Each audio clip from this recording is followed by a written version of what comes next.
Hi, Mark is my name, and this is Arwen, my boat, and I've been restoring her since 2018, and at the moment I'm covering over the cockpit with this all-weather cover. And since last time I've rested and now I'm back in my hole again. By my hole I mean the under part here that I've built. But the hole above me is cut. I've made a pattern cover for it out of cardboard. And I had great fun yesterday with my friend Artie. I'm slightly sorry that we didn't film it, but we probably wouldn't have had quite so much fun if it had been filmed. Finding out about this, how this works with people in it. And I wanted some swinging seats in ears so that we could sit comfortably within the hatch. Cockpit. New name, cockpit. Right. And so I've put as well, I've marked some places for the swinging seats, and I've marked them as well onto the where the handle positions are on this cover, because I want the lashing points for the swinging seats to also be the lashing point for battening down the hatch on top of the cockpit. I also want to be absolutely sure, because it doesn't at the moment, that this hatch, and I'll try and grab it, fits in underneath behind me. So these are the things that I want to be looking at, and as well to understand how it really was that this surround was constructed, just to have a look at what I'm going to be cutting away, and that is that all this part of the bottom of this material is only there to hold it at an angle whilst the glue went off, so all this is going to be trimmed completely away. These rather large underparts, principally this size to hold everything straight whilst I was building it, these can now be cut back, I think. As I say, I want to make a proper analysis then. I'll try and grab it and how I can do it. Is this hatch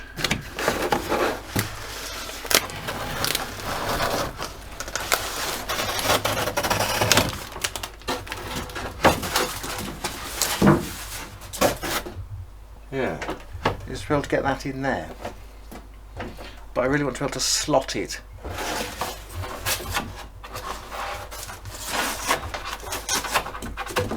And it's just a bit wide. So I think I'll just make these a bit bigger either side. Trim this back, trim this back. Yeah, make it all good, and then get fiberglass under here, so it's all fiberglass underneath, and then we can attend to the outside. There we are.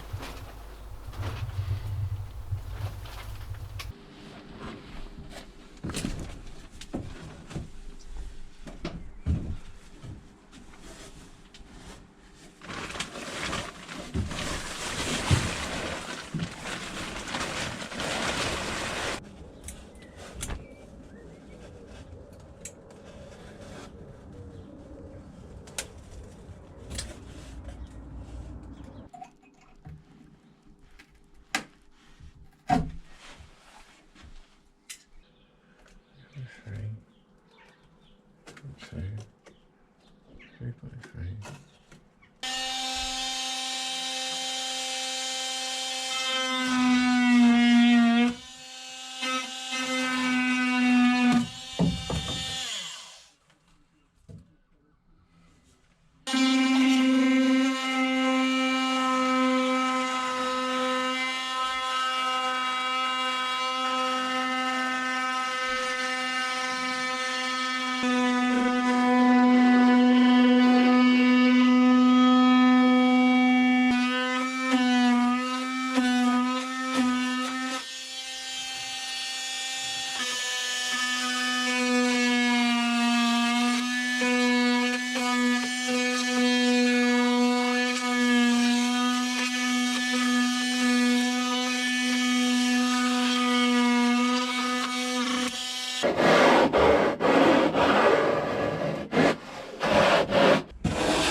It's done. I done it. Look. It's all curved now. It's all cut. This is for the hatch to go underneath. This is for the toes hooking under. Measured up for that. And so when you're sitting on the side, when the boat's sailing, and you've got your feet under there, you get a good lean out. A good lean out, a trapeze there. Everything's ready, it's all cut, the build is finished, all the foam is here. I know exactly where we are, all of the curves are there, all of the structure is here. I'm really happy with it. It's just come out so beautifully, so... And I know how I can see how the glass is going to work because I've done it. So square that hatch, I've squared the hatch off so the glass can run in and over the top, bond in all the way down there. We haven't got a consistent line of failure from here right through. This interrupts the line of joint, makes it stronger. So there it is. That's my boat. Good, so I'm going to have a break now. We're going to go to Scotland and have a break and complete some tasks. We'll be going to Round Denon. But that's it's a moving on time. It's a moving on time, so I've moved on with this. It's done. It's just a matter of fiberglass and paint. No more deep thinking about form and how. It's done. It's done. So have a breakaway, come back and finish. Inshallah. Well, there you go. Thank you very much indeed. Let's see you again.